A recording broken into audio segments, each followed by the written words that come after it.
छठ पूजा केवल पर्व नहीं, यह हम सब की भावना है। यह अपनी प्रकृति से गहराई से जुड़ने का बहाना है। संस्कृति, सभ्यता, संस्कार, इसके बिन सब सुना है।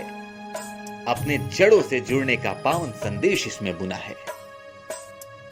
परदेश में रहने वाले को ऐसे ऑफिस और काम याद आता है, पर छठ जैसे जैसे नजदीक आता है, उन्हें घर की याद सताता है।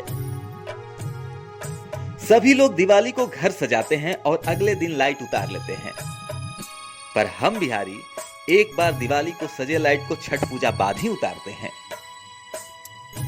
4 दिन का यह व्रत नहाए खाए से शुरू हो जाता है, इतने शुद्धता कि इसे देख सबका मन हर्षा जाता है। दूसरे दिन खरना में बखीर घी से सने रोटी का भोग लगाया जाता है। तीसरे दिन संध्या अर्घ्य और चौथे दिन प्रातः अर्घ्य आदित्य देव को समर्पित किया जाता है। इस पूजा में किसी पंडित की आवश्यकता नहीं पड़ती, बल्कि मां बहनों के गाए लोकगीत ही मंत्र बन जाते हैं। इस पूजा में किसी मूर्ति और मंदिर की आवश्यकता नहीं होती, बल्कि मिट्टी से बनाई वेदी और सूर्य की किरणों का स्थान ही मूर्ति व मंदिर बन जाते हैं। हमारे बिहार में प्रसाद के लिए बना ठेकुआ दिल्ली, मुंबई, कोलकाता कहां नहीं जाता। आपके भी कई ऐसे मित्र होंगे जो आपसे परदेश में बैठे हुए ठेकुए के लाने का इंतजार करते होंगे और कहते होंगे, इसका इंतजार अब और सहा नहीं जाता। हम बिहारी घर की ही सफाई नहीं करते, बल्कि नदी घाटों की भी सफाई करते हैं। जहां एक और लोगों को अपने घर की सफाई को सोचनी पड़ती है, हम हर सड़क, हर गली पानी से धो धोकर साफ करते हैं। जहां तरह तरह के लाइट, अन्य धातु के दिए उपलब्ध हो गए हैं, फिर भी हम मिट्टी के चूल्हे, बर्तन व दिए का प्रयोग करते हैं। गन्ना, सेव, संतरा आदि फलों से व्रती अर्घ्य देते हैं, तो वहीं मूली, हल्दी का भी प्रयोग इसमें करते हैं।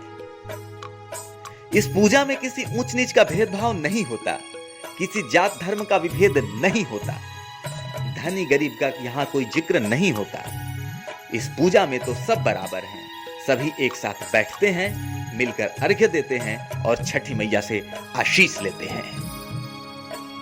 एक खास बात बताऊं, व्रती केवल अपने लिए ही कुछ नहीं मांगते, बल्कि वो तो पूरे समाज, पूरे विश्व के कल्याण की कामना करते हैं।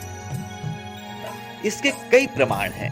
पहिले पहिल हम कैनी छठी मैया व्रत तोहार, करिह क्षमा छठी मैया, भूल चुक गलती हमार।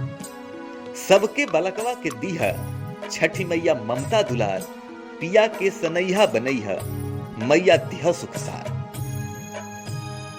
पहली बार भी व्रत करने वाला गलती के लिए क्षमा मांगता है और बार बार व्रत करने वाला भी छठी मैया से क्षमा मांगता है। यह व्रत प्रकृति में मौजूद पशु पक्षी, पेड़ पौधे की रक्षा और उसकी अहमियत को बताता है।